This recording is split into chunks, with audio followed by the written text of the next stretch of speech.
Synovial joints are definitely the most complex type of joint that our body has, and this was obvious when we talked about the different movements that this type of joint can perform. In this presentation, we will be covering the different types of synovial joints. Although all synovial joints share many common characteristics, like having a synovial cavity with a synovial fluid, for example, the shapes of the articulating surfaces they will vary, and this is what allows our body to produce many types of movements. In most joint movements, one bone will always remain in a fixed position while the other moves around an axis.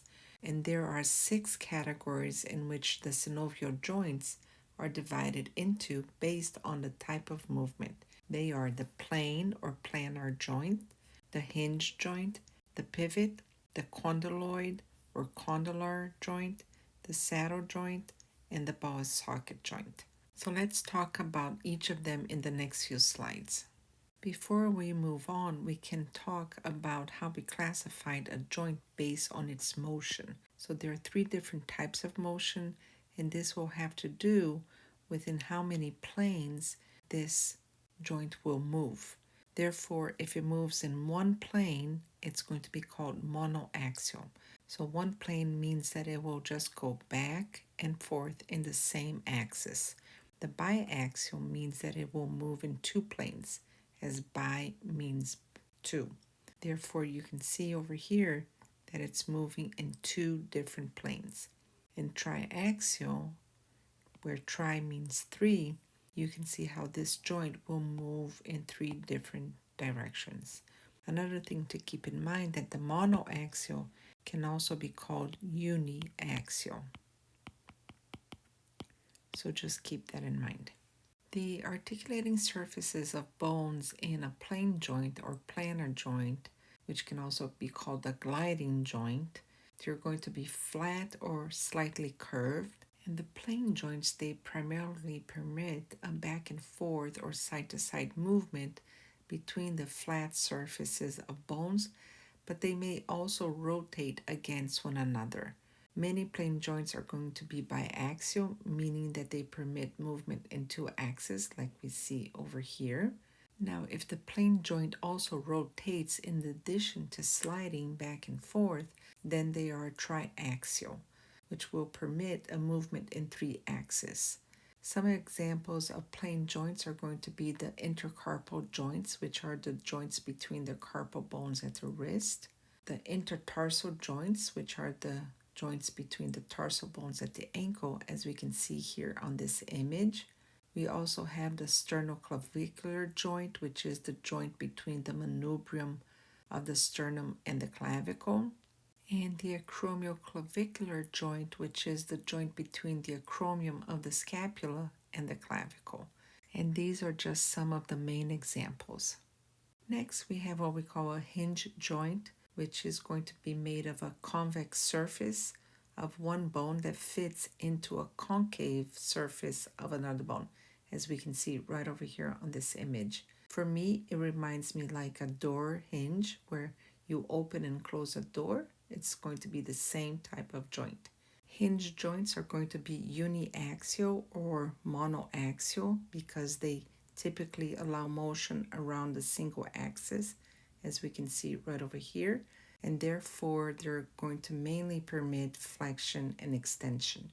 Examples of hinge joints are going to be the knee, the elbow, the ankle, and the interphalangeal joints, which are the joints between the phalanges of the fingers and the toes. Here we have the pivot joint, which is going to be formed by either a rounded, in the case of the head of the radius, or a pointed surface in the case, for example, of the dens of the axis. In the example shown here on the right, you're going to see how the head of the radius is going to be articulating with the ulna, in this case, the radial notch of the ulna, and the other structure will be the ligament. In this case, this ligament is called the annular ligament, which holds the head of the radius in place.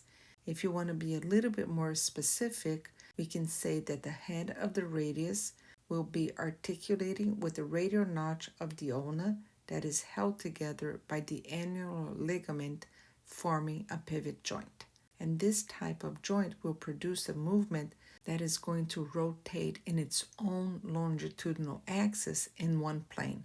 Therefore, it will be considered a uniaxial type of joint or a monoaxial type of joint. And when the head of the radius will rotate within this axis over here, it will perform what we call supination and pronation, which we will talk more about later on still in this module.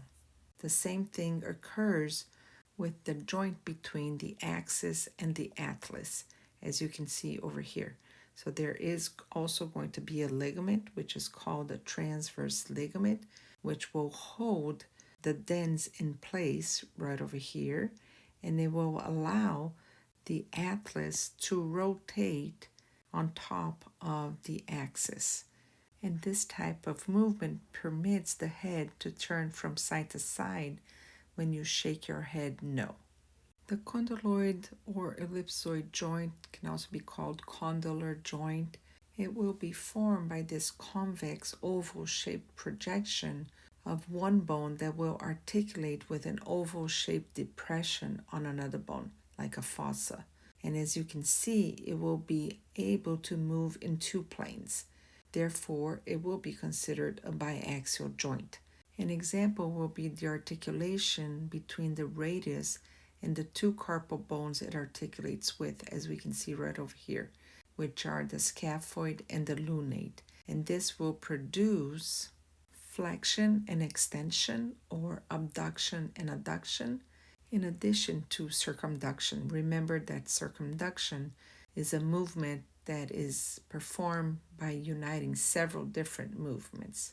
Another example is your metacarpal phalangeal joints right over here, which is the joint between the metacarpal and the proximal phalanx. It can also be with regards to the tarsals on the foot. So it would be your metatarsals with your proximal phalanx as well of the foot. A saddle joint, it looks just like a horse's saddle with a rider on top, and that's why it's called a saddle joint. And it's the one that's represented here on this figure. And this movement of a saddle joint, it's going to be the same as the movements observed in the condylar or ellipsoidal joint. Therefore, it will perform either flexion and extension or abduction and adduction in addition to circumduction. And the example of a saddle joint is the one between the trapezium and the metacarpal one, which is the metacarpal of the thumb. Therefore, this type of joint is also a biaxial joint. Lastly, we have what we call a ball and socket joint, which will consist of this ball-like surface of one bone that will be fitting into a cup-like depression of another bone. These joints they're going to be triaxial, meaning that they will permit the movement around three different axes. Therefore, it can perform flexion, extension, abduction, adduction, and rotation. Examples of the ball and socket joints are going to be the shoulder and the hip joint. At the shoulder joint, the head of the humerus is the one that will fit into the glenoid cavity of the scapula. And at the hip joint, as we can see over here, the head of the femur will fit into the acetabulum of the coxal bone.